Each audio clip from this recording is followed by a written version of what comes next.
Hello दोस्तों, स्वागत है हमारे नए वीडियो में। आज की वीडियो में हम लोग एक हॉरर थ्रिलर मूवी को एक्सप्लेन करने वाले हैं। इस मूवी की कहानी में हम लोग एक प्रेरणा नाम की लड़की को देखेंगे जो कि प्रेग्नेंट होती है। जब कुछ लोग जनगणना के लिए उसके पास जाते हैं तब ये लोग उससे उसके बच्चों के बारे में पूछते हैं। तब प्रेरणा इन लोगों से ये बोलती है, बच्चे जैसे ही पैदा होकर बाहर आते हैं वो थोड़ा रोते हैं और इसके बाद मर जाते हैं। ये सुनकर ये लोग बहुत डर जाते हैं। लेकिन इससे भी भयानक एक सच्चाई जो कि इन लोगों को पता चलने वाली थी, क्योंकि प्रेरणा की अब तक शादी नहीं हुई थी और प्रेरणा के पिता ही उसके साथ दरिंदगी करते थे। जब प्रेरणा उन्हें ऐसा करने से रोकती थी तब घर के सारे लोग प्रेरणा को बहुत मारते थे। जब इन लोगों को ये सच्चाई पता चलती है तब इन दोनों लड़कियों के साथ भी वैसा ही होता है। इन दोनों को वो दरिंदे पकड़ लेते हैं और इसके बाद वो लोग इनके साथ क्या करते हैं ये हम आगे इस वीडियो में देखेंगे। तो चलिए इस मूवी को शुरू करते हैं। इस मूवी की शुरुआत एक सुनसान इलाके में बने हुए घर से होती है जो कि देखने में ही काफी डरावना लग रहा था। तभी वहाँ एक प्यासा इलेक्ट्रिशियन आता है जो कि उस घर में जाकर पानी मांगता है। तभी इस मूवी का सीन शिफ्ट होता है और हम लोग एक अनुजा नाम की लड़की को देखते हैं। उसे एक स्कूल में जॉब मिला था।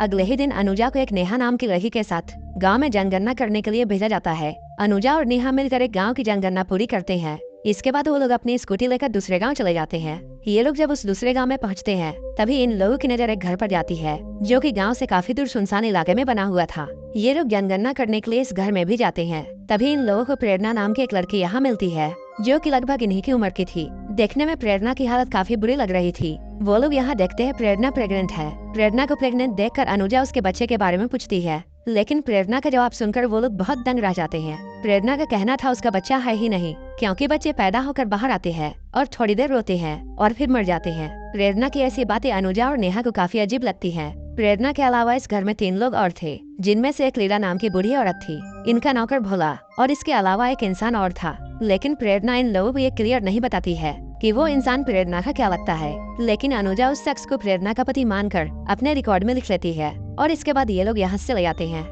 लेकिन अनुजा को वहाँ कुछ ठीक नहीं लगता है और ये लोग सोचती है शायद प्रेरणा का पति उसे बहुत मारता होगा। और अगले ही दिन अनुजा फिर से नेहा को उस घर में जाने के लिए बोलती है और वो कहती है हमें उस घर में जाना चाहिए ताकि हम उस घर की सच्चाई जान सके।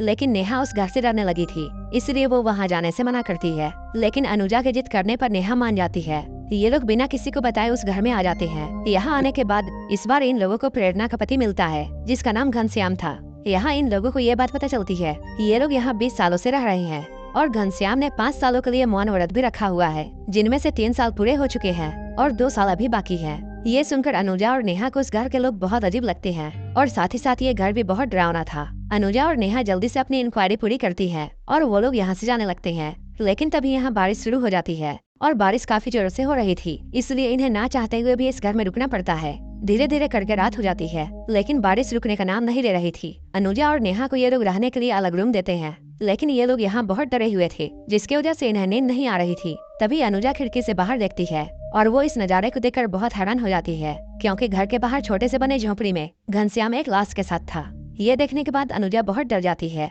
और वो नेहा को भी ये बात बताती है। इसके बाद ये दोनों फैसला करते हैं इन्हें अभी तुरंत ही इस घर से निकलना चाहिए और ये लोग यहाँ से भागते हुए एक बार उस झोपड़ी में जाते हैं ताकि ये लोग देख सके आखिर वहाँ क्या है। ये लोग जैसे ही वहाँ जाते हैं इन्हें एक आदमी वहाँ मिलता है जिसे बेड़ियों से बांधा गया था और वो आदमी इन लोगों पर हमला कर देता है, जिससे ये लोग और भी ज्यादा डर जाते हैं और ये लोग भागने लगते हैं। लेकिन जैसे ही ये लोग थोड़ी दूर जाते हैं वहाँ इन्हें इस भयानक जंगल में बहुत से जंगली जानवरों की आवाजें आती हैं। इसके बाद ये लोग वापस इसी घर में आ जाते हैं और अपने रूम में जाकर बैठ जाते हैं। ये लोग सोचते हैं इस घर वालों को ये बात पता नहीं होगी कि वो लोग घर के बाहर जाकर झोपड़ी में एक इंसान को देख चुके हैं। अगली सुबह जैसे ही होती है ये लोग वहाँ से जाने लगती हैं। उसी वक्त इधर वो बूढ़ी औरत घनश्याम को बताती है वो दोनों लड़कियां रात में घर से बाहर गई थी। ये सुनते ही घनश्याम और भोला उन दोनों का पीछा करने लगते हैं और इसके बाद उन दोनों को पकड़ लेते हैं और ये दोनों मिलकर उन दोनों को बहुत पीटते हैं और बड़ी बेरहमी से बांधकर उन दोनों को अपने घर के नीचे बने हुए बेसमेंट में डाल देते हैं, जहाँ उन लोगों को हर रोज बहुत थोड़ा सा खाना दिया जाता था। और जब भी ये लोग चिल्लाती थी तब इन लोगों को जानवरों की तरह पीटा जाता था। जब ये लोग बाहर निकलने के लिए चिल्लाती थी तब इनके ऊपर खौलता हुआ पानी डाल दिया जाता था। ये दोनों यहाँ बेसमेंट में बैठकर बहुत रोती हैं। नेहा अब मान चुकी थी कि उनका यहाँ से निकलना बिल्कुल नामुमकिन है। लेकिन तभी अनुजा को यहाँ उस घर का गटर पाइप मिलता है जहाँ से इस घर का गंदा पानी निकलता था। इसके बाद ये लोग उसी पाइप से बाहर निकलती हैं और वो लोग यहाँ से भागने से पहले फिर से उसे झोपड़े में जाते हैं जहाँ इन लोगों ने उस बंधे हुए आदमी को देखा था। और ये आदमी कोई और नहीं वही प्यासा इलेक्ट्रिशियन था जिसे हमने मूवी की शुरुआत में देखा था, जो कि इस घर में सिर्फ पानी मांगने के लिए आया था और वो इलेक्ट्रिशियन इन दोनों को बताता है उसने इस घर में एक बच्चे के रोने की आवाज सुनी थी, जिसके बाद इन दरिंदों ने उसे यहाँ कैद कर दिया। इससे पहले कि ये लोग यहाँ से निकल पाते, नेहा का भाई उसे ढूंढता हुआ यहाँ तक पहुँच जाता है। वो घनश्याम और उसके नौकर से नेहा के बारे में पूछता है। वो लोग बताते हैं ऐसी कोई भी लड़की यहाँ नहीं आई है। जब नेहा का भाई जाने लगता है तब वो यहाँ गिरा हुआ एक की रिंग देखता है, जिसे देखने के बाद वो समझ जाता है ये तो उसकी बहन नेहा का है। इसके बाद वो फिर से घनश्याम के पास जाता है और वो अब ये समझ चुका था कि नेहा इन्हीं के पास है, लेकिन घनश्याम और भोला उसे मना करते हैं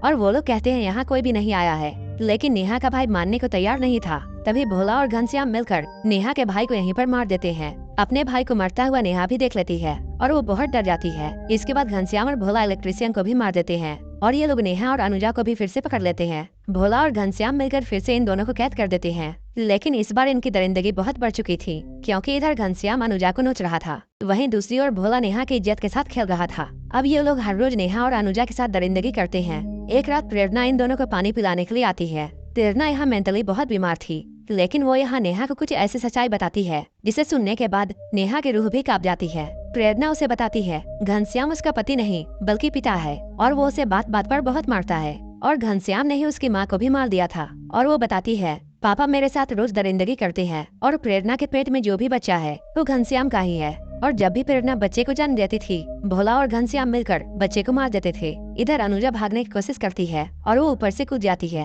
वो घनश्याम और भोला से बहुत गुस्सा थी और वो इन लोगों से बदला लेना चाहती थी, इसलिए वो इनके भैंस वाले झोपड़े को जला देती है।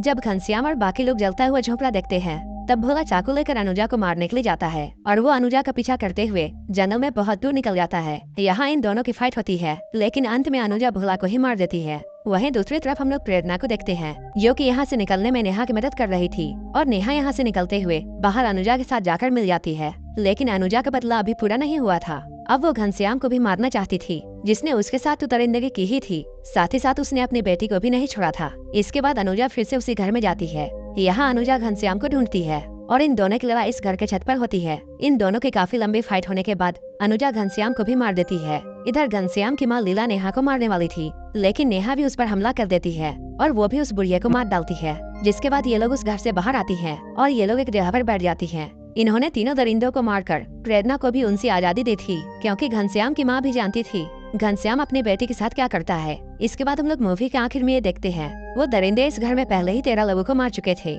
जिनमें से 9 लड़कियों के साथ इनके नौकर भोला ने दरिंदगी की थी। घनश्याम की पत्नी सावित्री इनका पहला शिकार थी। सिर्फ अनुजा और नेहा ही ऐसे 2 लोग थे जो कि उन दरिंदों को मारकर वहाँ से जिंदा बाहर आए थे। इस मूवी का नाम था वेलकम होम। अगर आपको ये स्टोरी पसंद आई हो तब एक लाइक जरूर कर देना और ऐसे ही वीडियोस के लिए मेरे चैनल को जरूर सब्सक्राइब कर लेना। तो मिलते हैं हमारे नेक्स्ट वीडियो में।